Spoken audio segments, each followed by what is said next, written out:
आगामी हेब वर्षा आसंता 3 तारिख जाए राज्य में वर्षा हेबार संभावना रही।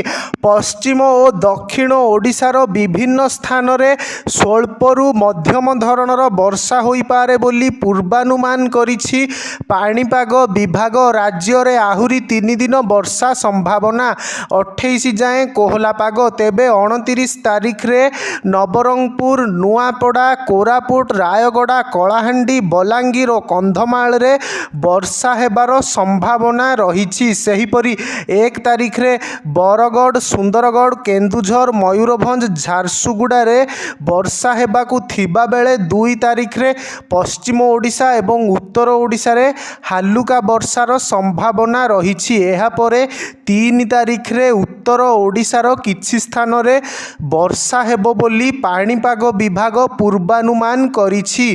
सूचना योग्य जे गत 24 तारिख रे पोलोसरा रे 70 मिमी, कलाहांडीर एम रामपुर रे 49 मिमी, बलांगीर बेलगाँ रे 36.4 मिमी, हिंदोल रे 34 मिमी, लांजीगढ़ रे 28.2 मिमी, करलामुंडा रे 33 मिमी, आठमल्लिक रे 20 मिमी, आस्का रे 19 मिमी और निमापड़ा रे 12.4 मिमी वर्षा रेकर्ड होईछि।